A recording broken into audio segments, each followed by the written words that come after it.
మొత్తంగా చరిత్రను తిరగరాస్తూ తను పడ్డ చోటే లేచి నిలబడింది పిల్లలమర్రి. సందర్శకుల తాకిడి కోసం, పర్యాటకుల సందర్శన కోసం పిల్లలమర్రి తిరిగి టీవీగా నిలబడి అందరి కోసం ఎదురు చూస్తుంది.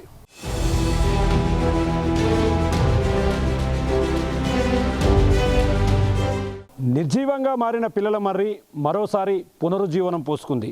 700 ఏళ్ల చరిత్రకు చెదలు పట్టకుండా తిరిగి తాను టీవీగా నిలబడింది. పాలమూరు సెంటర్ ఆఫ్ అట్రాక్షన్గా ఉన్నటువంటి పిల్లలమర్రి విశేషాలేంటో ఇప్పుడు చూద్దాం. మహబూబ్ నగర్ ఈ పేరు చెప్తే చాలు ఖచ్చితంగా అందరికీ టక్కున గుర్తొచ్చేది పిల్లలమర్రి. ఈ పిల్లలమర్రి పూర్తి స్థాయిలో ఒక మహబూబ్ నగర్ జిల్లాకే తలమానికంగా మారినటువంటి పరిస్థితి కనిపిస్తుంది. మొత్తంగా ఈ పిల్లలమర్రికి సంబంధించి ఇదంతా కూడా ఒక 3.5 ఎకరాల విస్తీర్ణంలో వ్యాపించి ఉన్నటువంటి ఒక అతిపెద్ద మహావృక్షం. మొత్తంగా 700 సంవత్సరాల చరిత్ర కలిగినటువంటి ఈ పిల్లలమర్రి మరొకసారి సందర్శకులకు అలరించడానికి ముందుకు రాబోతుంది. దాదాపు 700 ఏళ్ల చరిత్ర కలిగినటువంటి ఈ పిల్లలమర్రికి గత 6 సంవత్సరాల క్రితం చెదలు పట్టి ఊడలు రాలిపోవడంతో ఒక్కసారిగా ఇక్కడ ఉన్నటువంటి అధికారులు, అటవీ శాఖ ఒక ఇబ్బందులు ఎదుర్కొన్నారు. పిల్లలమర్రి చరిత్ర కనుమరుగవుతుందంటూ కూడా చాలా చోట్ల కూడా వార్తలు వచ్చాయి. కానీ వాటన్నిటిని తట్టుకొని మొత్తంగా తిరిగి కొత్త ఊడలను తీసుకొని పునరుజ్జీవనం పోసుకొని నేను సందర్శకుల తాకిడి కోసం సిద్ధమంటూ కూడా పిల్లలమర్రి టీవీగా నిలబడినటువంటి పరిస్థితి కనిపిస్తుంది. మనం ప్రజెంట్గా ఉన్నటువంటి ఈ చోట్లో చూస్తే గనక పిల్లలమర్రి అంటే దాదాపు 3.5 ఎకరాల్లో విస్తరించినటువంటి ఈ మర్రికి ప్రధానమైనటువంటి కాండం ఎక్కడ ఉంటుందో చెప్పడం మాత్రం అసాధ్యమే. ఈ పిల్లలమర్రికి సంబంధించి ఇది ఎప్పుడు పుట్టిందో తెలియడం కూడా పూర్తిగా ఆధారాలు లేకపోయినటువంటి పరిస్థితి ఈ మహావృక్షానికి సంబంధించి చరిత్రలో లిఖించబడి ఉంది. మొత్తంగా పిల్లలమర్రికి సంబంధించి ఒకేసారి 1000 మంది ఈ చెట్టు కింద కూర్చోవచ్చంటే దీని ప్రత్యేకత ఎంత ఉంటుందో మనమందరం కూడా ఒకసారి గమనించవచ్చు.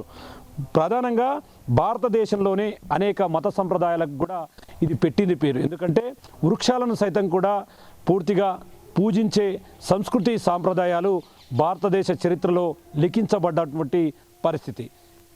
పిల్లలమర్రికి సంబంధించి ప్రధానంగా ఏళ్ల చరిత్ర ఉన్నటువంటి పిల్లలమర్రికి గతంలో పెద్ద ఎత్తున తాకిడి వచ్చేది. మొత్తంగా ఇక్కడికి వచ్చి వారి కుటుంబాలతో ఆహ్లాదకరమైనటువంటి వాతావరణంలో గడుపుతూ పూర్తిగా ఆనందంలో మునిగిపోయే పరిస్థితి ఉండేది. కానీ 2018 సంవత్సరంలో దీనికి ఊడలు ఊడిపోయి నేల కొరగడం, చెదలు పట్టడంతో క్రమక్రమంగా ఈ చెదలన్నీ కూడా ఈ చెట్టు కాండాలను, వేర్లను తొలిచివేస్తూ పిల్లలమర్రి పూర్తిగా ఊపిరాడకుండా నేలమట్టమయ్యే చేసే పరిస్థితిని చేశాయి.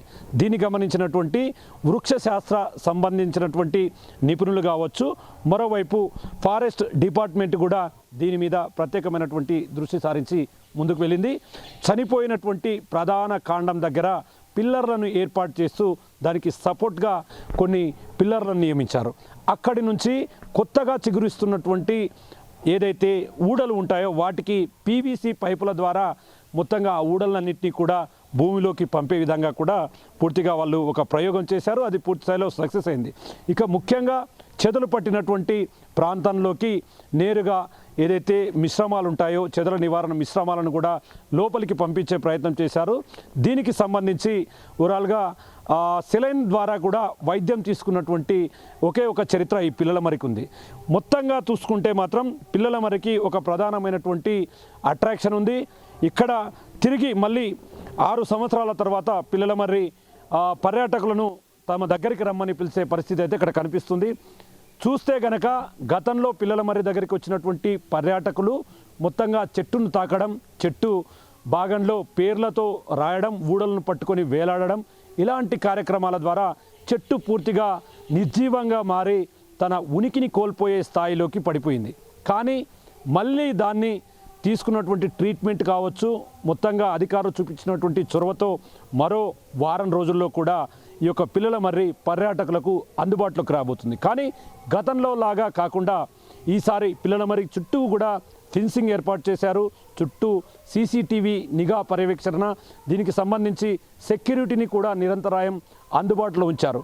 చెట్టును పట్టుకోవడం కానీ, చెట్టు ఆకులను తెంచడం కానీ ఇలాంటివి చేస్తే 5,000 వరకు జరిమానా విధించేందుకు కూడా డిఎఫ్ఓ అదేవిధంగా ఫారెస్ట్ అధికారులు సమాయత్తమవుతున్నటువంటి పరిస్థితి కనిపిస్తుంది. మరి ముఖ్యంగా ఈసారి దీన్ని బాగా డెవలప్ చేశారు.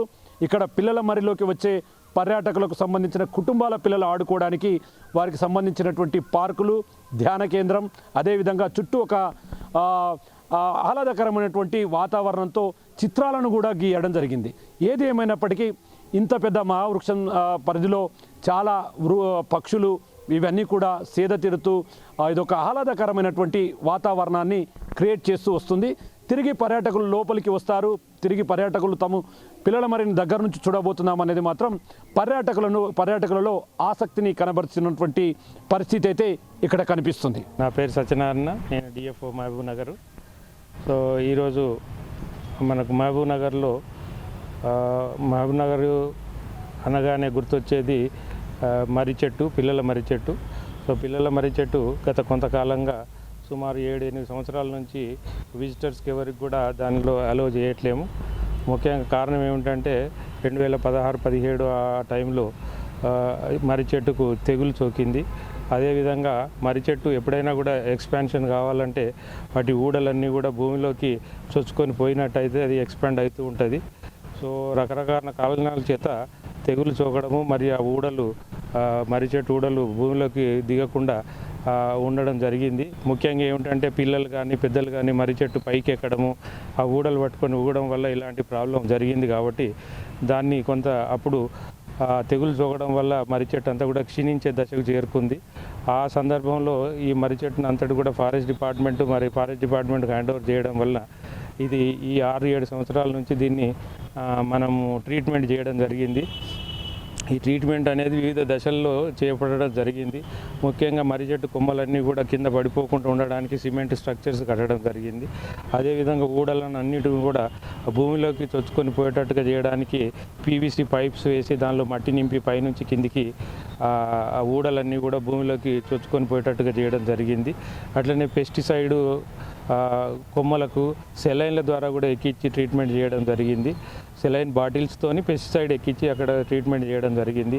అట్లనే కావాల్సిన ఫెర్టిలైజరు, ఈ జీవామృతం ఇట్లాంటివన్నీ కూడా ఆర్గానిక్ ఫెర్టిలైజర్స్ ఇవన్నీ కూడా వేయడం వల్ల ఈ 6 సంవత్సరాల నుంచి మళ్ళీ అది తిరిగి పునరుజ్జీవనం పొందింది. సో దీన్ని రీజువినేషన్ అంటాము. ఇది చాలా బాగా మళ్ళీ సక్సెస్ అయింది ఈ ట్రీట్మెంట్ అంతా కూడా. సో ఇప్పుడు ఏమిటంటే వచ్చే సందర్శకులు ఫుట్ ఓవర్ నుంచి చూసి వెళ్తున్నారు. చాలామంది కూడా అసంతృప్తితో ఉన్నారు. సో మళ్ళీ దీన్ని తిరిగి పబ్లిక్ విజిటర్స్కి కూడా ఓపెన్ చేయాలనేటువంటి సంకల్పంతో దీన్ని అంతా కూడా రిస్ట్రిక్టెడ్ విజిటింగ్గా ఏర్పాటు చేశాము. సో మర్రి చెట్టు చుట్టూ ఫెన్సింగ్ ఏర్పాటు చేశాము. ఆ ఫెన్సింగ్ పైనుంచి అట్లనే పాత్వే కూడా ఏర్పాటు చేశాము. సో మర్రి చెట్టు అంతా కూడా తిరిగి చూడవచ్చు. ఒక చిన్న పార్కు కూడా పిల్లలకు ఏర్పాటు చేయడం జరిగింది. సో పిల్లలు కానీ పెద్దలు కానీ వచ్చి మర్రి చెట్టు కింద ఉండి ఆడుకొని వెళ్ళొచ్చు. కానీ మర్రి చెట్టును ముట్టుకోవడానికి కానీ ఊడలను తాకడానికి కానీ అవకాశం లేకుండా చేశాము. ఈవెన్ ఎవరైనా కూడా అట్లాంటిది చేయడానికి ప్రయత్నించినట్టయితే మనం చట్ట ప్రకారం చర్యలు తీసుకోవడానికి కూడా ఏర్పాటు చేశాము. సుమారు ఒక 5,000 రూపాయల ఫైన్ కూడా వేస్తాము అనేటువంటిది అక్కడ అన్ని బోర్డుల ద్వారా మనం సూచనలు గమనికలు కూడా తెలియజేయడం జరిగింది. సో అందరూ కూడా విజిటర్స్కి విజ్ఞప్తి ఏమిటంటే ఇది ఎంతో చరిత్ర కలిగింది. దాదాపు 700 నుంచి 800 సంవత్సరాల చరిత్ర కలిగినటువంటి మర్రి చెట్టు కాబట్టి దీన్ని సంరక్షించుకోవాల్సినటువంటి బాధ్యత మనందరిది. సో విజిటర్సు ఈ సూచనలను పాటించి దాన్ని ఎవరు కూడా తాకకుండా ఉన్నట్టయితే అది తరతరాలుగా అట్లాగే ఉండడానికి అవకాశం ఉంటుంది. కాబట్టి ఈ సూచనలన్నీ కూడా విజిటర్స్ పాటిస్తారని నేను తెలియజేస్తున్నాను. ఇదంతా కూడా రిస్ట్రిక్టెడ్ విజిటింగ్ ఉంటుంది. సీసీ కెమెరాలు కూడా ఏర్పాటు చేశాము. అక్కడ అట్లనే గార్డ్స్ కూడా ఉంటారు. సెక్యూరిటీ కూడా పెట్టడం జరిగింది. సో అందరూ కూడా గమనించాలి. ఇది ఒక 1 వీక్ 10 డేస్లో దీన్ని మళ్ళీ తిరిగి విజిటర్స్ అందరికి కూడా ఓపెన్ చేయడం జరుగుతుంది.